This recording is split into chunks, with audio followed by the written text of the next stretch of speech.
Hello friends, நம்ம இன்றைக்கி இதை பற்றி பார்க்க போகிறோம். நம்ம லீவ் வரப்போகிற எபிசோடில் என்ன இன்ட்ரெஸ்டிங்கான சுவாரஸ்யமான விஷயம் நடக்க போகிறாங்க பார்க்க போகிறோம். வாங்க வீடியோக்குள்ளே போயிடலாம்.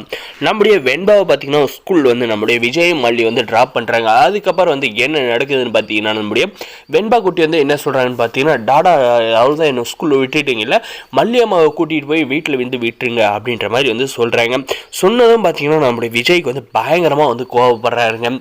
என்ன வெண்பா, எனக்கு ஆஃபீஸில் நிறைய வேலை இருக்குது, ஆல்ரெடி லேட் ஆகி போயிடுச்சு, நீ நான் இங்கே ஸ்கூலுக்கும் வீட்டுக்கு தெரிஞ்சுக்கிட்டு இருக்கிறது தானே வேலை, நீ ஒழுங்காக ஸ்கூல் கிளம்பி போகிற வேலையை பாரு அப்படின்ற மாதிரி சொன்னோன்னு பார்த்தீங்கன்னா, நம்முடைய மல்லி என்ன சொல்கிறாருன்னு பார்த்தீங்கன்னா, எதுக்கு அப்பா பொண்ணுக்குள்ளே பிரச்சனை அப்படின்றதுக்கு, வெண்பா குட்டி நான் தான் டாடாவை போக சொன்னேன், ஆஃபீஸ்க்கு டைம் ஆயிடுச்சுன்னு, நான் போய் கொண்டாச்சலும் அப்படின்ற மாதிரி சொல்கிறாங்க. சொன்னது பார்த்தீங்கன்னா, எதுக்கு வெண்பா மல்லிக்கு இவ்வளோ சப்போர்ட் பண்ணுறா அப்படின்றப்ப யோசிக்கிறாருங்க.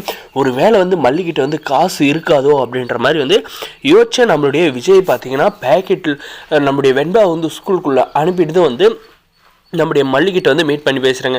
ஏன் மல்லி, உங்ககிட்ட காசு இல்லையா அப்படின்ற மாதிரி கேட்டதுக்கு, இல்லைங்க அதெல்லாம் ஒன்றும் பிரச்சனை இல்லை, நான் போய்க்கிறேன் அப்படின்ற மாதிரி சொன்னது பார்த்தீங்கன்னா, பேக்கெட்டில் இருந்து ஒரு 500 ஒரு 1000 2000 எடுத்து காசை நம்முடைய மல்லிக்கிட்ட கொடுக்குறாங்க. ஏன் மல்லி, காசு இல்லைனா கேட்க மாட்டியா அப்படின்ற மாதிரி கேட்டதுக்கு, இல்லைங்க காசு இல்லைனா உங்கள் அக்கா தான் கேட்க சொல்லியிருக்காங்க இல்லையா, அதுக்கப்புறம் அவங்களுக்கு தெரிஞ்சுன்னா பிரச்சனை ஆகும், வேண்டாம் அப்படின்ற மாதிரி நம்மளுடைய மல்லி சொல்கிறாங்க. இல்லை மல்லி, நீ வெளியே வந்தால் ஏதோ ஒரு எமர்ஜென்சி இல்லை வெண்பாவுக்கு ஏதோ தேவைப்படுதுன்னா என்ன பண்ணுவேன் அப்படின்ற மாதிரி கேட்டதுக்கு, இல்லைங்க நான் உங்கள் அக்காக்கிட்டே வாங்கிக்கிறேன், அதுக்காக உங்கள்கிட்ட காசு வாங்குறது தெரிஞ்சுன்னு தெரியாத காசு வாங்குறியா அப்படின்ற புது பிரச்சனையை உருவாக்குவாங்க, எனக்கு வேண்டாம் அப்படின்னு சொல்லிடுறாங்க. நம்முடைய மல்லியோட பெரிய மனசை பார்த்து நம்முடைய விஜய் உண்மையிலேயே கருணைப்படுறாருந்தாங்க சொல்ல முடியும். இதுக்கப்புறம் நம்முடைய விஜய் ஆஃபீஸ்க்கு கிளம்பி போகிறேன் அப்படின்னு சொல்லிட்டு கிளம்பி போகிறாங்க. அப்போவுமே பார்த்தீங்கன்னா நம்முடைய மல்லி என்ன செய்கிறாங்க அப்படின்றத கண்ணாடி வழியாக பார்த்துக்கிட்டு தாங்க போகிறாங்க. அதுக்கப்புறம் நம்முடைய மல்லி பார்த்தீங்கன்னா நடப்பாதையாக நடந்தே வீட்டுக்கு போகிறாங்க. இதுக்கெல்லாம் காரணமே இந்த ராஜேஸ்வரி தாங்க.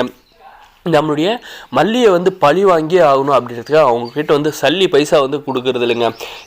வீட்டுக்கு மல்லி சாமான் வாங்குறதுக்கு எவ்வளோ ஆகுதோ அதை மட்டும் கொடுத்துட்டு அதுவும் லிஸ்ட்டோடு ₹1 வாங்கிக்கிறாங்க. அந்த ₹1 எடுத்துகிட்டு போய் அந்த ராஜேஸ்வரி நெத்தியில் தாங்க வைக்கணும், அந்த அளவுக்கு கணக்கு போட்டு வாங்குறாங்க. நம்முடைய மல்லி என்னைக்கு யாருக்கும் எந்த துரோகம் நினச்சதில்ல, எல்லாருக்கும் நல்லதாக நினச்சிருக்காங்க. ஆனால் நம்முடைய மல்லிக்கு இவ்வளோ பெரிய கஷ்டத்தை தொடர்ந்து இந்த கடவுள் கொடுத்துட்டு இருக்காங்கன்னா, கண்டிப்பாக நம்முடைய மல்லிக்கு பெரிய சந்தோஷத்தை கூடிய சீக்கிரம் கொடுப்பாங்க. அதுக்கு என்னன்னா நம்முடைய விஜய் முதல்ல நம்முடைய மல்லியை புரிஞ்சுட்டு தான் இருக்கிற, ஆனால் அவர் சுற்றி இருக்கிற சதி வலையால் நம்முடைய மல்லி மேலே தேவையில்லாமல் கோவப்படுறாருங்க. அதுக்கப்புறம் பார்த்தீங்கன்னா நம்முடைய மல்லி மேலே எந்த ஒரு தப்பு இல்லைன்றதை புரிஞ்சுக்கிட்டு அந்த சதி வலையிலேருந்து எல்லோரும் துரத்தி விட்டுட்டு அப்புறம் நம்முடைய மல்லி விஜய் வெண்பா 3 பேர் சந்தோஷமாக இருக்க போகிறாங்க.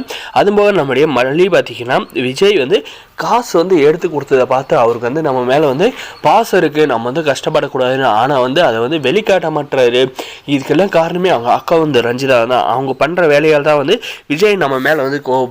நம்ம இதில் அக்கா தம்பிக்கு இடையில் நம்ம எதுவும் பண்ண முடியாது, ஏதாவது பண்ணால் பெரிய பிரச்சனையாகும், நம்ம பாட்டுக்கு நம்ம வேலையை பார்த்துக்கிட்டு இருப்போம், எல்லாமே வெண்பா கோர்ஸில் தான் பொறுத்துக்கிட்டு இருக்கோம் அப்படின்ற மாதிரி நம்முடைய மல்லி நினச்சிக்கிட்டு நடந்து போக போகிறாங்க.